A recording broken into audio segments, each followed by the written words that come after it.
میرے محبوب پر تم درود پاک پڑھو، یہی تمہارا مہر مقرر کیا جاتا ہے۔ سبحان اللہ، میرے محبوب پر درود پاک پڑھو، یہی تمہارا مہر مقرر کیا جاتا ہے۔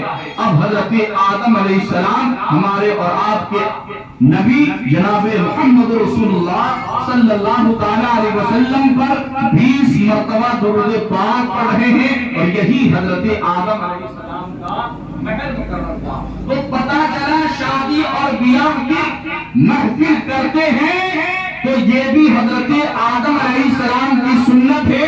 ہم یہ جو میلاد کر رہے ہیں یہ کسی اور کی سنت نہیں، یہ ہم سب کے باپ حضرت آدم علیہ السلام کی سنت ہے۔ شادی بیاہ کے موقع پر مصطفیٰ کریم کو جو ہم یاد کرتے ہیں، ان کے نام کی محفل سجاتے ہیں، یہ کس کی سنت ہے؟ یہ حضرت آدم علیہ السلام کی سنت ہے، حضرت آدم علیہ السلام کی سنت ہے۔ حضرت آدم علیہ السلام جنت میں مصطفیٰ کریم پر درود پاک پڑھ رہے ہیں، جنت پر مصطفیٰ کریم پر درود پاک پڑھ رہے ہیں، اور ہمارے اور آپ کے آقا جناب محمد رسول اللہ صلی اللہ تعالی علیہ وسلم ارشاد فرمایا کرتے، من تجوزا فقد استکمل الدین، جس نے نکاح کیا اس نے اپنے دین کو مکمل کر لیا۔ سبحان اللہ، جس نے نکاح کیا اس نے اپنے دین کو مکمل فرما لیا۔ اور میرے آقا کریم آج خوشی کے موقع پر خوشی کا موقع میسر آ جائے تو ہم آپے سے باہر ہو جاتے ہیں۔ جو رب ہمیں خوشی دیتا ہے وہ ہمارے خوشیوں کو چھین بھی سکتا ہے۔ میرے آقا کریم صلی اللہ تعالی علیہ وسلم جب کسی نکاح کی محفل میں جاتے تو قرآن مجید کی چند آیت کریمہ کی تلاوت فرماتے ہیں۔ اس میں سے ایک آیت میں پڑھ رہا ہوں، آقا کریم فرماتے ہیں، یا ایھا الناس اتقوا ربکم الذی، آقا کریم صلی اللہ تعالی علیہ وسلم اس آیت کریمہ کو پڑھتے ہیں اور لوگوں سے فرماتے ہیں، لوگوں اللہ سے ڈرو، اللہ سے ڈرو، اس لیے کہ جو رب خوشی دے رہا ہے وہ تمہاری خوشیوں کو چھین بھی سکتا ہے۔ جب خوشی ملے تو رب کا شکر ادا کریں، رب کا شکر ادا کریں۔ خوشی ملے تو آپے سے باہر مت ہو جائیں، کنٹرول سے باہر مت ہو جائیں۔ جب خوشی ملے، سلطنت مغلیہ کا آخری بادشاہ جسے بہادر شاہ ظفر کہتے ہیں، وہ عقیدے سے حضرت جسے اس زمانے میں پکا بریلوی کہتے ہیں، عقیدے سے وہی تھے، پکا بریلوی، اور بہت اچھے شاعر بھی تھے، بہت خوش مزاج بھی تھے۔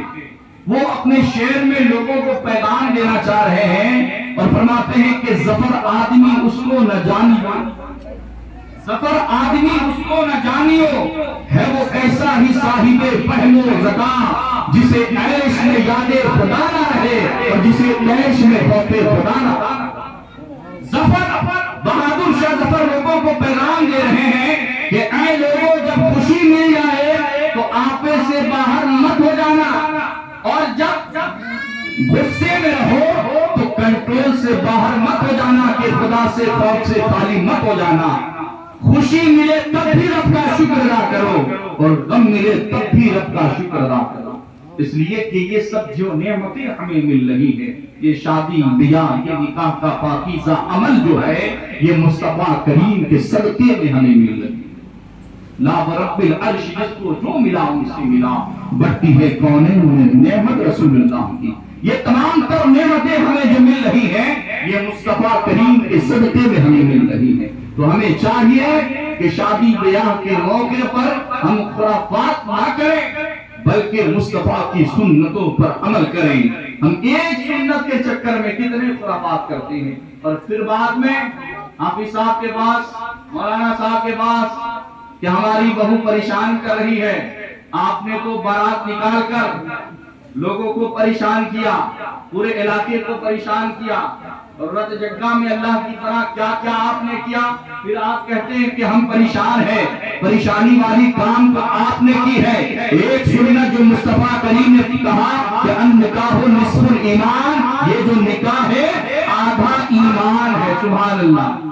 اور آقا کریم صلی اللہ تعالی علیہ وسلم نے کہا کہ نکاح میری سنت ہے، نکاح میری سنت ہے، تو آقا کریم نے نکاح کو اپنی سنت کہا ہے۔ ہم ایک سنت کے چکر میں کتنے خرافات کرتے ہیں، ہم ایک سنت کے چکر میں کتنے خرافات کرتے ہیں۔ ایک بہت پیاری بات یاد آ رہی ہے، حضرت عبداللہ ابن مبارک جو حضرت امام اعظم کے شاگرد ہیں، بہت بڑے محدث، بہت بڑے فقیہ، تقویٰ پرہیزگار کے مالک حضرت عبداللہ ابن مبارک۔ یہ وہ حضرت عبداللہ ابن مبارک ہیں جن کے والد گرامی مبارک، یہ ایک ترکی کا شخص تھا، اس کا ایک باغ تھا، اس کا ایک باغ، ایک گارڈن تھا جس کی رکھوالی کرتے تھے، دیکھ بھال کرتے تھے۔ ترکی کا جو شیخ تھا وہ اکثر باغ میں کبھی کبھار آیا کرتا تھا، تھوڑی دیر بیٹھا تھا اور چل جاتا تھا۔ مبارک جو ہے حضرت عبداللہ کے والد ہیں، غلام ہیں، دیکھ بھال کر رہے ہیں۔ ایک مرتبہ ترکی کا وہ شخص جس کا باغ تھا وہ اپنے باغ میں آتا ہے اور آنے کے بعد عرض کرتا ہے، اے مبارک، آپ جو ہے ایک پھل کا جوس میرے پاس لے کر آئے، رس لے کر آئے، میں پینا چاہتا ہوں۔ مبارک صاحب جاتے ہیں اور جانے کے بعد جو باغ کی رکھوالی کر رہے تھے ایک پھل کا جوس لے کر آتے ہیں۔ جو ہی ترکی کا وہ شخص جو ہے جوس کو پیتا ہے، رس کو پیتا ہے، اس سے کڑواہٹ محسوس ہوتی ہے۔ کہتا ہے یہ پھل ٹھیک نہیں ہے، آپ دوسرے درخت سے پھل کو لے کر آئے، اس کا جوس لے کر آئے۔ مبارک صاحب جاتے ہیں اور جوس لے کر آتے ہیں، اس میں بھی کڑواہٹ رہتی ہے۔ وہ ترکی کا شخص کہتا ہے مبارک، تم کتنے سالوں سے اس باغ کی رکھوالی کر رہے ہو؟ مبارک صاحب کہتے ہیں کہ تقریباً 10 سال ہو گئے میں اس باغ کی رکھوالی کر رہا ہوں۔ دیکھیں اس واقعے سے ہمیں سبق کیا مل رہا ہے، آپ ملاحظہ فرمائیں۔ مبارک صاحب کہتے ہیں تقریباً 10 سال ہو گئے میں اس باغ کی رکھوالی کر رہا ہوں۔ ترکی کا وہ شخص جس کا باغ تھا وہ کہتا ہے 10 سال ہو گئے اور آپ کو ابھی تک یہ بات سمجھ میں نہیں آئی کہ کس درخت کا پھل میٹھا ہے اور کس درخت کا پھل میٹھا نہیں ہے۔ تو حضرت عبداللہ ابن مبارک کے والد گرامی جن کا نام مبارک رہتا وہ فرماتے ہیں، حضور مجھے رکھا گیا ہے اس باغ کی رکھوالی کے لیے، نہ کہ اس باغ کے پھل کو کھانے کے لیے، چکھنے کے لیے۔ اللہ اکبر، قربان جائے، اتنی ایمانداری کس شخص میں ہوگی آج کے زمانے میں؟ آج تو امانت میں خیانت کرتے ہیں۔ پہلے کے زمانے میں لوگ فیصلہ ہم سے کرواتے تھے کہ میاں صاحب کے پاس چلیے فیصلہ وہ کریں گے، لیکن آج کیا وجہ ہے کہ لوگ ہمارے پاس آنے کے لیے تیار نہیں ہیں، لوگ ہمارے پاس فیصلہ کروانے کے لیے تیار نہیں ہے۔ پہلے کوئی بھی فیصلہ کرتا تھا تو میاں صاحب کرتے تھے، لیکن آج کیا وجہ ہے کہ آج لوگ ہمارے پاس آنے کے لیے تیار نہیں ہے؟ وجہ صرف ایک ہی ہے کہ ہم نے طریق مصطفیٰ کو چھوڑ دیا ہے۔ طریق مصطفیٰ کو چھوڑنا ہے وجہ بربادی، اسی سے کام دنیا میں ہوئی ہے بے اقتدار۔